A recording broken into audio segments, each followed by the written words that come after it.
Guys, I'm a Stay Certified driving instructor. Let's talk about driving on a curvy road. I'm scanning an intersection left and right. Intersections are the most dangerous place because cars are traveling left and right. People are not using their indicators properly. So we have a lot of warning signs here, so you're going to get a lot of good information. Let's go ahead and get into it. So we have a warning sign where pedestrians and bicycles, so you got to be defensive. Now we're getting into the dangerous road. We got a curve, warning sign to the right. I'm maintaining good speed and position. The speed limit is 45, but it's raining. I'm actually about 35 miles an hour.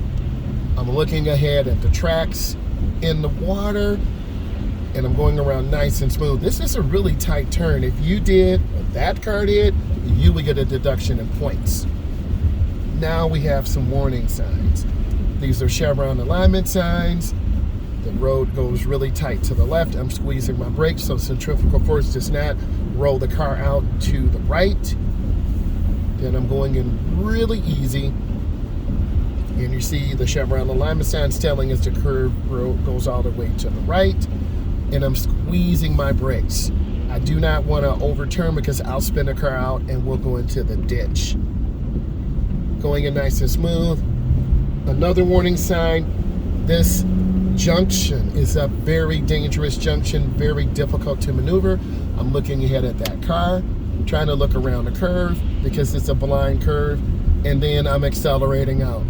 Whew, that was definitely a little bit stressful. We have our double yellow lines, which means we cannot pass. We have our edge line to the right. This is used for fog, hazardous weather, and this helps us stay oriented on the road. Also, states and provinces have a basic speed law. You must drive at a speed that is safe and reasonable for the conditions on the road. Other things that I'm looking for out of my beginning drivers, I want to see you being predictable. I don't need you to go 45, then 25, then 65. I want to see a constant speed, just like the speed that I'm driving. You should be having the same speed.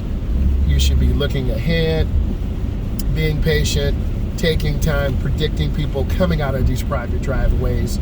We have the right of way, but you always want to be that defensive driver.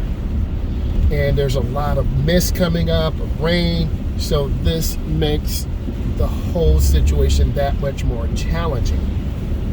So I'm being smooth and very predictable. I'm lifting my foot, I'm coasting. And that's kind of controversial in itself. So I'm gonna stay in the outside. This is a double right turn lane. I'm squeezing my brakes. I'm going in slow. I'm a little fast, but I'm gonna go in slow and I'm gonna squeeze my brakes. It's no sense in running lights. What is the hurry? And if you blow a light, that will be a deduction. So you don't want to put yourself into a dangerous, now I can turn on red, so I'm looking for a gap and I see my gap and then I go. And I'm right in the turn, man, that was good. And then you get up to speed because there's traffic coming. And then I'm right at about 50 miles an hour. And the speed limit here is 55, so I'm taking my time. I'm gonna go ahead and get over one lane to the left, mirror, turn signal, blind spot. I'm right there in the lane, nice and smooth.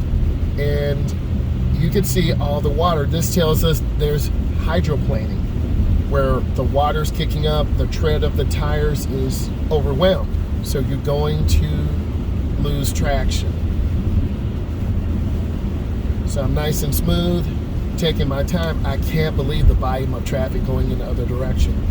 Whew, that is crazy. So I'm turning on my left turn signal. We're gonna be making this left-hand turnaround. I'm gonna squeeze my brakes, and a lot of beginning drivers wait till the last second. I'm squeezing my brakes and I'm going nice and easy. There are 3 sensors in the ground and I'm looking for those sensors. They're orange. I'm driving over those sensors and then I stop. So I'm waiting. I see cars. I'm waiting for the light to turn green. The sign says proceed across on green only. What happens if you go across on your road test? You will fail, because you are breaking the law. Your instructor, your road tester will never make you do dangerous or hazardous maneuvers. So I'm just in here being patient. The number one reason why people speed is because they're late. Beginner drivers tend to underestimate the hazards on the road.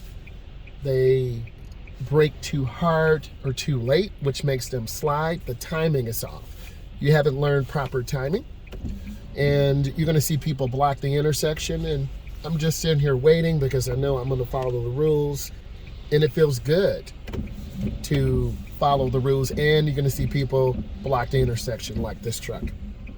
So you don't want to block the intersection, and that's going to make my job going across very hard, very scary, and it's just drivers being selfish, and I'm just being patient.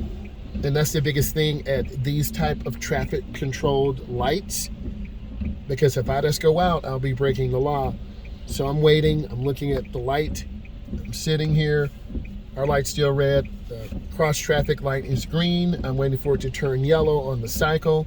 It's yellow now, but watch how many cars just go through. And hey, it's green, I'm looking, I turn out slow. That was a great adventure. If you learned something today, subscribe to my channel, give it a thumbs up. We've had a lot of good content. I'm looking ahead, scanning. I wanted to say thank you. Bye.